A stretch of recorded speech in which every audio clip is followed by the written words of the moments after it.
Algunas decisiones lo cambian todo. En las áridas tierras de Indonesia serás testigo de una elección que desafía todo lo que creemos saber sobre depredadores y presas, y de lo que sucede cuando un hombre común se enfrenta a la naturaleza con una decisión que nadie vio venir. Si has llegado hasta aquí es porque reconoces una historia que va más allá de lo común. Así que, antes de que emprendamos este viaje juntos, dale a me gusta ahora, porque esta historia merece ser vista por más personas que, como tú, no se conforman con lo obvio. Y suscríbete, porque después de lo que estás a punto de descubrir, querrás ser el primero en enterarte de que te traemos otras decisiones imposibles que ocurren en los lugares más olvidados del mundo. Prepárate, porque después de los próximos 40 minutos nunca volverás a ver la naturaleza de la misma manera y entenderás por qué solo quienes se suscriben tienen acceso anticipado a las historias más impactantes que encontramos en las fronteras entre la civilización y la naturaleza. Hay lugares en el mundo donde el tiempo se ha detenido, donde las criaturas prehistóricas aún gobiernan, donde cada amanecer podría ser el último de alguien. Pero ¿qué pasaría si te dijera que en este lugar olvidado de Dios, un hombre sencillo estaba a punto de reescribir las reglas de la naturaleza misma? ¿Qué harías si presenciaras el momento exacto en que la vida y la muerte colisionan? ¿Cuándo verías a un depredador de 3 metros de largo, descendiente directo de los dinosaurios, abalanzándose sobre una presa indefensa, y supieras que una sola acción tuya cambiaría el destino de ambos para siempre? Esta no es una historia de héroes, es una historia de decisiones, sobre las consecuencias que resuenan cuando interferimos en el plan perfecto y brutal de la naturaleza, y sobre cómo un granjero indonesio, en un momento de decisión imposible, descubrió que a veces salvar una vida significa condenar a otra.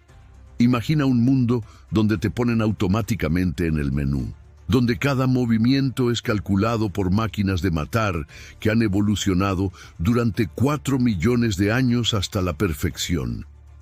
Bienvenido al último reino de los dragones. En las remotas islas del archipiélago indonesio existe un lugar donde la evolución se ha detenido en el tiempo. Komodo, una tierra de volcanes inactivos, sabanas áridas y criaturas que deberían haber desaparecido hace millones de años.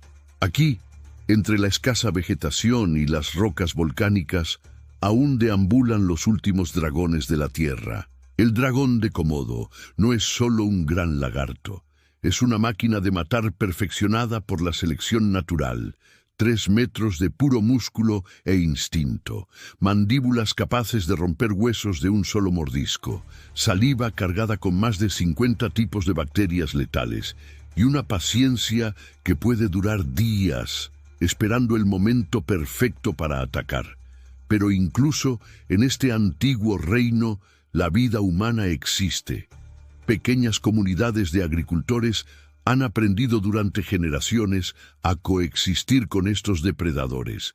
Conocen las reglas, respetan sus territorios y saben que una sola distracción puede costarle todo.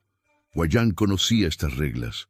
Durante 30 años pastoreó a sus cabras en esta frontera entre la civilización y la selva. Sabía que aquí la naturaleza no negocia, no perdona, y nunca, jamás da segundas oportunidades. Pero a veces son los hombres más sencillos los que toman las decisiones más complejas. A sus 58 años, el rostro de Wayan estaba marcado por el implacable sol de Komodo, y sus manos estaban encallecidas por alguien que había construido una vida con su propia fuerza. Sus ojos transmitían la sabiduría de quien había visto la naturaleza en su forma más cruda y la melancolía de quien había perdido mucho en el camino. Su esposa había muerto 3 años antes. Sus hijos habían emigrado a las ciudades más grandes. Solo él, sus cabras y sus recuerdos permanecían. Pero había algo diferente en Wayan. algo que lo separaba de los demás granjeros de la región, una herida invisible que nunca había sanado del todo, y esa herida estaba a punto de influir en una decisión que lo cambiaría todo. Esa mañana de octubre, el sol salía como siempre, implacable y dorado, sobre el árido paisaje de Komodo. Hua-Yan guiaba a su pequeño rebaño por senderos que conocía de memoria cuando se dio cuenta de que algo andaba mal. El aire parecía más denso, los pájaros habían enmudecido y sus cabras estaban inquietas, pero esta no era una cabra común. Kuda había nacido con un defecto, una pata trasera atrofiada, movimiento limitado.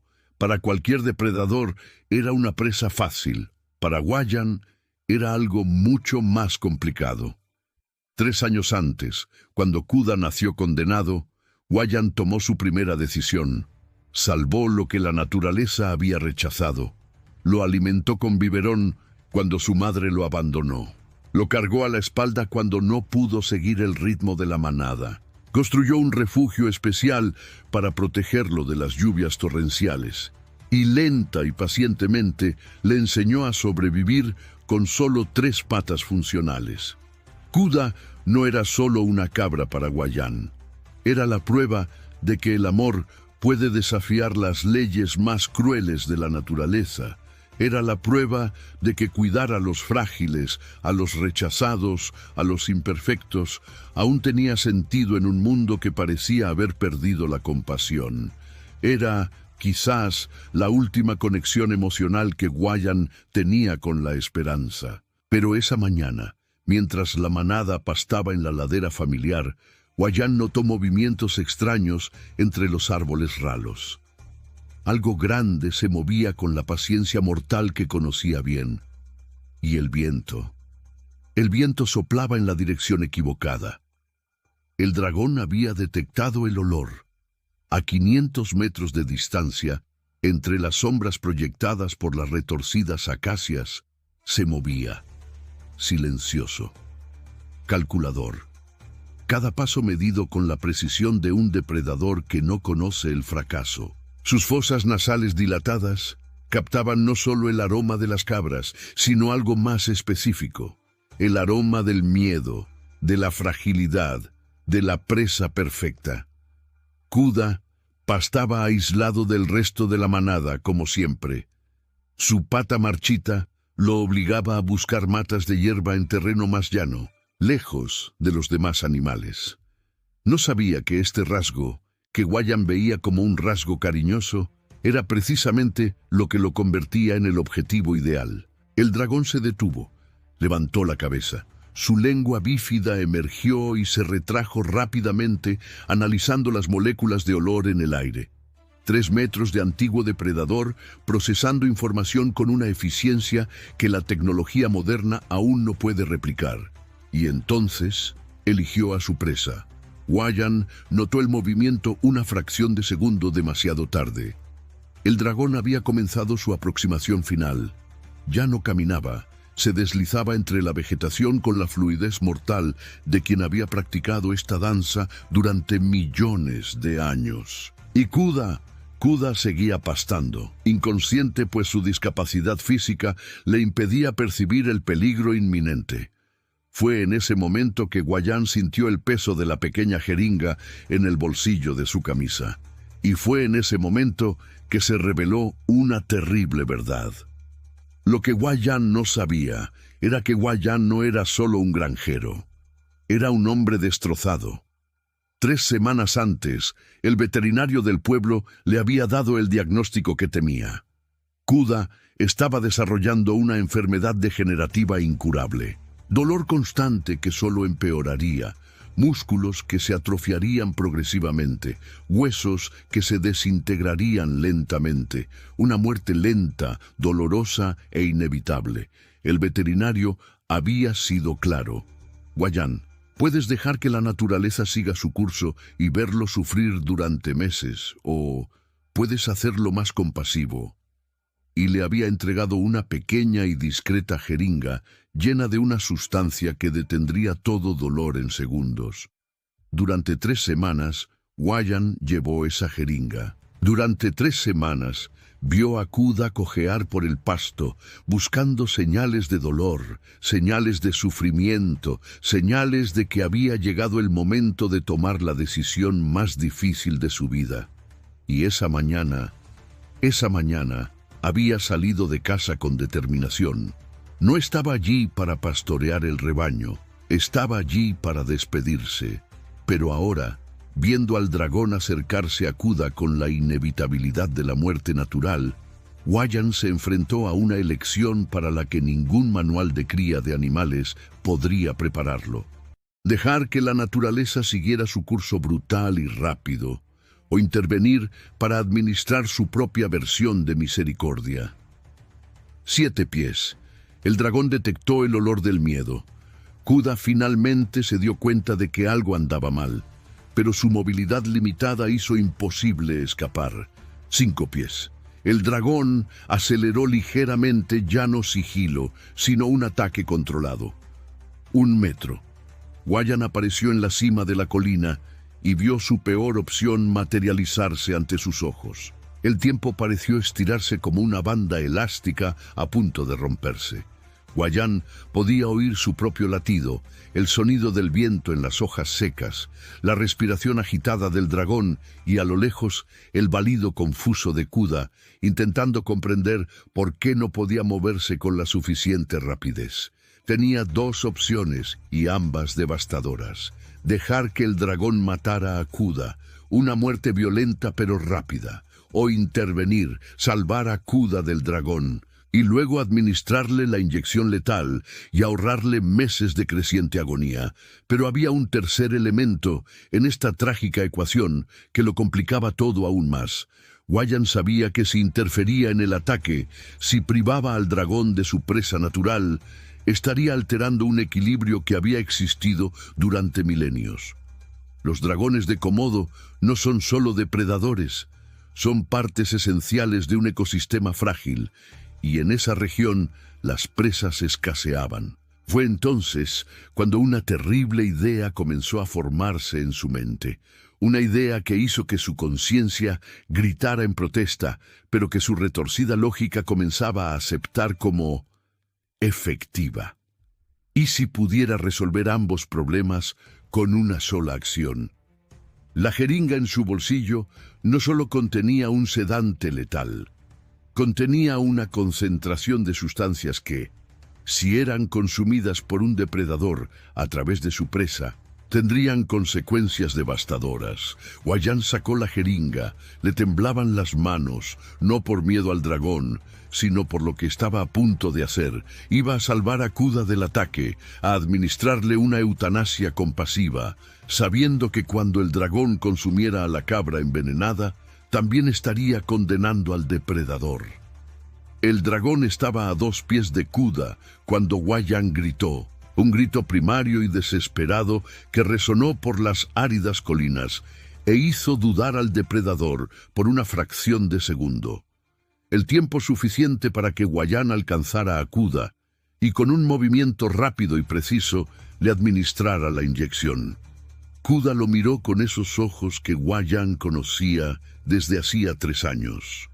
Ojos que expresaban absoluta confianza, gratitud y alivio, como si supiera que finalmente el dolor constante que intentaba ocultar terminaría. En segundos, Kuda se desplomó suavemente, sin dolor, sin miedo, solo paz. El dragón, privado de su ataque pero no de su presa, se acercó al cuerpo inmóvil. El instinto le decía que la carne aún estaba fresca, aún en buen estado. Y en la brutal jerarquía de la supervivencia, no importa cómo murió la presa, solo importa que esté disponible. Wayan retrocedió, observando al dragón alimentarse, y en ese momento supo exactamente lo que había hecho. Había salvado a su querida cabra de semanas de agonía, pero también acababa de envenenar a uno de los últimos dragones salvajes del planeta. Las lágrimas que corrían por el rostro curtido de Wayan no eran lágrimas de simple tristeza. Eran las lágrimas de un hombre que descubrió que algunas decisiones compasivas tienen consecuencias tan devastadoras que cuestionan la naturaleza misma de la compasión. 20 minutos después, cuando el dragón comenzó a mostrar signos de envenenamiento, Guayán comprendió la magnitud de lo que había hecho. No había héroe en esta historia. No había villano. Solo un hombre que intentó resolver un dilema imposible y creó una doble tragedia. El dragón murió al atardecer, 3 metros de evolución perfecta, exterminados por la sustancia que debería haber sido un acto de amor. Guayán permaneció junto a los 2 cuerpos hasta que las estrellas aparecieron en el cielo despejado de Komodo, intentando comprender cómo una decisión tomada por amor se había convertido en un desastre ecológico. En la isla de Komodo, ese atardecer, 2 vidas terminaron. Una por piedad, la otra por las consecuencias, y un hombre aprendió que algunas decisiones no tienen un lado correcto, solo lados que podemos cargar. Durante los siguientes días, Guayán no pudo separarse del lugar donde todo sucedió. Había enterrado a Kuda bajo un árbol solitario, pero el cuerpo del dragón lo dejó donde la naturaleza pudiera reclamarlo. Era lo menos que podía hacer. Otros granjeros de la zona comenzaron a notar su ausencia. Cuando finalmente lo encontraron 3 días después, Guayán estaba sentado entre las 2 tumbas, la que él había cavado y la que la naturaleza había creado. No habló. Simplemente miró al horizonte con ojos que habían visto demasiado. Cuando le preguntaron qué había sucedido, Guayán contó una versión diferente de la historia. Dijo que el dragón había atacado a Kuda, que había llegado demasiado tarde para salvar a su cabra y que el dragón había muerto poco después, posiblemente de vejez o enfermedad. No mencionó la jeringa. No mencionó su decisión. No mencionó que se había convertido en salvador y asesino en un solo instante, pero las mentiras no aliviaban la carga que llevaba. Cada noche soñaba con los ojos de Kuda, agradecido hasta el final, y despertaba recordando los últimos momentos del dragón, confundido, envenenado, muriendo por una causa que nunca entendió. 2 semanas después del incidente, Guayán tomó una decisión definitiva. Vendió su pequeña granja a un vecino, muy por debajo del valor de mercado. Dijo que viviría con familiares en Java. Dijo que estaba cansado de la vida en el borde de la selva. Dijo muchas cosas, pero ninguna de ellas era toda la verdad. La verdad era que Guayán ya no podía vivir sabiendo que su compasión había creado una tragedia, que su amor por un animal le había costado la vida a otro. Su intento de jugar a ser Dios había demostrado que algunos hombres no están preparados para asumir ese poder. El día que partió de Komodo, Guayán hizo una última visita a las 2 tumbas. Colocó flores silvestres en la tumba de Kuda y pidió perdón al lugar donde había muerto el dragón. Luego, cargando solo con una pequeña maleta y el peso de su conciencia, desapareció para siempre de la vida que había construido durante 3 décadas. Nadie en el pueblo sabía exactamente a dónde había ido Guayán. Algunos decían haberlo visto en un ferry rumbo a Java. Otros juraban haberlo visto caminando solo por las montañas del interior. La verdad es que Guayán simplemente desapareció. Y quizás esta desaparición fue su última forma de aceptar las consecuencias de su decisión, porque descubrió que interferir con la naturaleza, incluso con las mejores intenciones, siempre tiene un precio que ningún hombre debería pagar. Guayán regresó a casa esa noche sabiendo que había salvado a su cabra del sufrimiento, pero también sabiendo que se había llevado a uno de los últimos dragones salvajes del mundo. 2 semanas después, vendió su granja y desapareció, porque descubrió que interferir con la naturaleza siempre tiene un precio que ningún hombre debería pagar. Esta historia nos obliga a preguntarnos, cuando el amor se convierte en destrucción, cuando la compasión en tragedia. ¿Y tú?